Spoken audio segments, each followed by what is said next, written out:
Bonsoir Chérif, si tu n'as pas encore visité la foire, il te reste encore quelques jours pour y faire un tour. On fait le point ce soir avec Cheikh Ndiaye, le directeur général du CICES, organisateur de l'événement commercial international. Bonsoir monsieur le directeur général. Bonsoir Mamoudou. La foire est-elle toujours un grand rendez-vous d'échange? Effectivement Mamoudou, la foire demeure un grand rendez-vous d'échange. Eu égard au fort taux de participation des pays de provenance, eu égard à l'engouement des Sénégalais à venir exposer, eu égard à l'intérêt diplomatique et politique qui tourne autour de l'événement, je suis convaincu que la foire reste un grand rendez-vous d'échange et de partage. Une 25e édition, le profil des exposants, combien sont-ils? Bien, le profil des exposants est un profil varié. Il nous vient de partout le monde des exposants. Cette année, nous enregistrons quelques nouveaux pays. Je peux citer la Malaisie, la Jordanie, l'Indonésie et le retour de la France. Et ceci témoigne de l'intérêt que les pays ont de cet événement qui est la FIDAK. Oui, et le pays vedette? Alors, le pays invité d'honneur de cette année, c'est la République démocratique d'Éthiopie. Et cette invitation d'honneur a été honorée par une participation de qualité de la part de l'Éthiopie.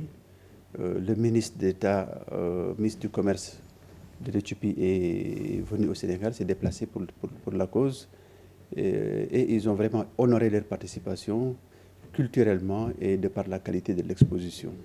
Une tendance, oui, des visiteurs, des exposants. Est-ce que c'est rassurant? C'est rassurant. La tendance, elle est positive.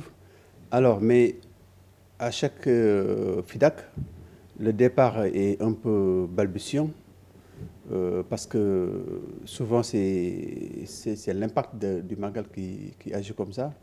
Et aussi le Gamou qui arrive. Le Gamou qui arrive. D'où le choix de la date. Et la fin il ne pose pas aussi, problème, oui, ça le pose choix de la date? Ça ne pose pas problème, mais on y reviendra. Oui. En matière de date, nous sommes un peu coincés par le fait que l'UFI, Union des foires internationales, nous a calé entre novembre et décembre. Donc nous n'avons pas le choix. Le Sénégal, le CICES doit se débrouiller pour organiser la FIDAK pendant le mois de novembre et le mois de décembre. Oui. Et donc on est quelque peu, excusez-moi le terme, embêté par ce choix, cette fixation, mais pour les éditions à venir, nous allons essayer de mieux choisir cette date-là pour ne pas être trop, subir les impacts du Magal et des autres événements locaux. Souvent des couacs à la foire. Cette année, il y en a eu? Bon, c'est normal, Mamoudou, qu'il y ait des couacs. Oui. Mais imaginez un événement d'une aussi grande ampleur, la plus grande certainement de l'Afrique de l'Ouest, dont le budget tourne autour de 600 millions pour la faire tenir, et que le CICES ne reçoit pas d'aide pour cela. Et donc c'est normal qu'à la fin, qu'il y ait des retards de livraison de stands, par-ci, par-là, mais vous le constatez avec nous, 2 jours après la foire, 3 jours, il n'y a plus de réclamation, tout est en ordre. Et je me félicite de ce qui est fait cette année. Je pense que l'exposition de la 25e FIDAK fait partie des meilleures expositions, des meilleures foires organisées sur le plan sécurité. Ah oui, oui, c'est quoi la particularité? La particularité, c'est qu'on a bien aéré les espaces. On n'a même pas l'impression qu'il y a des personnes, il y a des visiteurs. Donc, espace bien aéré, parce que limiter le nombre de ventes des espaces, un équipement sécuritaire vraiment à bon niveau. La gendarmerie a renforcé ses équipements, les pompiers aussi en ont fait de même. Et il faut visiter la foire pour voir que cette foire-là, cette année, se présente comme jamais de par le passé. Justement, parlant de visites, de plus en plus, en tout cas depuis quelques années, on note quand même que la foire est devenue moins populaire. Ce n'est pas le cas. La foire, ce n'est pas le cas. La foire est restée toujours populaire. Pour votre information, le samedi, nous avons enregistré 17 000 entrées. 17 000, c'est pas rien. Et hier dimanche, nous avons enregistré 22 500 entrées. Vous voyez, après la première semaine de torpeur, ça monte, et le rythme sera maintenu jusqu'à la fin. Jusqu'à la fin? Jusqu'à la fin, c'est jusqu'au 9. Jusqu'au 9. Avec probablement une prolongation demandée par comme toujours? Comme toujours, parce que c'est tout à fait normal que des exposants aient envie de vendre un peu plus. pour pouvoir honorer leurs engagements financiers. Et le CICES est toujours prêt à les accompagner en exécutant cette demande de prolongation. Qu'est-ce que la foire apporte Alors, au Sénégal? Bonne question, Mamadou.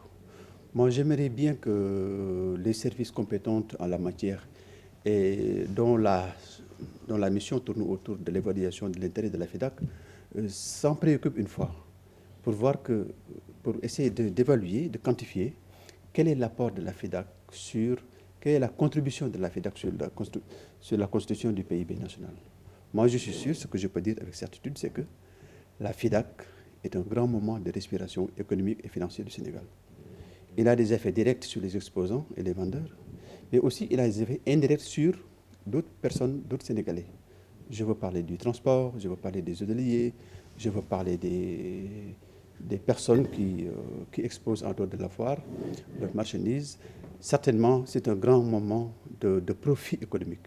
Mais il nous reste maintenant à s'arrêter un moment et de porter et de faire un calcul de quantification de l'impact de la foire sur l'économie nationale. À s'arrêter, c'est-à-dire une pause? Pas une pause, je veux dire, pour les chercheurs qui essayent de trouver les quantificateurs des agrégats macroéconomiques du Sénégal, je veux dire qu'il est temps qu'ils s'arrêtent un moment et de faire une étude sur la foire pour voir quelle est la contribution de la foire sur la constitution du PIB national. Je suis sûr que sa contribution n'est pas négligeable. Et rester toujours sur une édition annuelle? Voilà, grande question aussi, Mamadou. Construire la foire, faire tenir la foire est une tâche très difficile, c'est très lourd. Dans l'année, sur les 12 mois, on n'a que 6 mois de repos. Et tout le reste, c'est la foire. Il y a une préparation, il y a la foire et il y a l'après-foire, la post-foire. Et c'est un événement lourd annuellement. Alors, moi, je pense que pour faciliter la tâche au CICES, c'est d'essayer de mettre en place un budget FEDAC qui nous permet vraiment de faire face aux dépenses afférentes à l'organisation de la FEDAC. Sinon, l'organisation de la FEDAC annuellement, je le reconnais en tant que DG du CICES, c'est quelque chose de presque intenable. C'est lourd. Et pourquoi il n'y a pas de budget? Ça, quand même, ça ressemble à du pilotage à vue, non? Il n'y a pas de budget. Maintenant, la raison pour laquelle il n'y a pas de budget, je ne saurais m'épancher là-dessus parce que je l'ai trouvé la situation comme ça. Mais un événement d'une aussi grande ampleur en termes de volume, d'une aussi grande importance en termes financiers, je pense que l'État doit lui consacrer un budget, ne serait-ce que pour soigner davantage l'image du Sénégal, qui est un point de confluence annuel où converge toute l'économie mondiale. Pendant 15 jours, je pense que ça mérite de disposer d'un budget annuel. Où en est-on à propos du projet de délocalisation de la foire vers Diamniadio? Alors, Mamadou, vous êtes très informé par rapport au CICES. Alors, effectivement, on parle de projet de délocalisation. Seulement à la date d'aujourd'hui, en tant que DG du CICES, moi, je n'ai pas l'information officielle sur cette délocalisation. L'année dernière, on en avait parlé. On en avait parlé, oui. On en avait parlé. Oui. Mais vous savez, l'administration, elle est écrite. Jusqu'à présent, je ne dispose pas d'un écrit, d'une correspondance me parlant de la délocalisation du CICES à Diamniadio. Toutefois, je suis informé, comme tous les Sénégalais, de l'existence, de la construction d'un nouveau centre d'exposition au niveau de Diamniadio. Et c'est à tout l'honneur du Sénégal. Tout le monde est vraiment satisfait de cette initiative du chef de l'État, M. Macky Sall, de se rendre compte que l'industrie foire et salon est une industrie montante. Et sans les salons et les foires, la production ne sert pas à grand-chose. Alors, dernière chose, c'est les risques. On a enregistré l'incendie de l'année dernière du pavillon vert. Ça y est, vous avez soldé les comptes? Bon, je note aussi avec grande satisfaction l'état du pavillon vert de cette année. Il faut se rendre au pavillon vert pour se rendre compte que le CICES a fait ce qui était son devoir. On a refait le pavillon de fond en comble sur fonds propres, sur la base exclusive de partenariat entre le CICES et ses partenaires locaux. Et cela vous a coûté combien? Et cela nous a coûté au bas mot 150 millions, oui, qu'on aura à rembourser après recouvrement au niveau des clients, des exposants. Et donc, c'était une mission on a foncé dessus et on l'a réussi par la grâce de Dieu. On a fait le génie civil, on a fait l'électricité et on a fait aussi l'équipement incendie. Il faut venir à la foire pour voir que c'est une foire cette année de rupture, c'est une foire de qualité, c'est une foire de convivialité. Je ne saurais terminer sans remercier aussi la délégation chinoise qui a fait une exposition de qualité aussi et qui, à leur dire, m'ont signifié leur satisfaction avant de partir. Et donc, ils étaient venus pour trouver des visiteurs professionnels et vous avez vu la qualité du chapiteau qu'ils ont laissé au Sénégal. Et les Italiens aussi, ils ont amené un chapiteau de notre type, de notre format, mais en tout cas de qualité standard internationale. Et donc la foire de cette année est une foire de qualité, est une foire de rupture. Merci. Merci Monsieur le directeur général du CICES, Cheikh Tidiane Ndiaye Chérif, il était venu nous parler de la 25e édition de la FIDAK. Demain, rendez-vous avec Antoine Diouf. Merci, excellente soirée.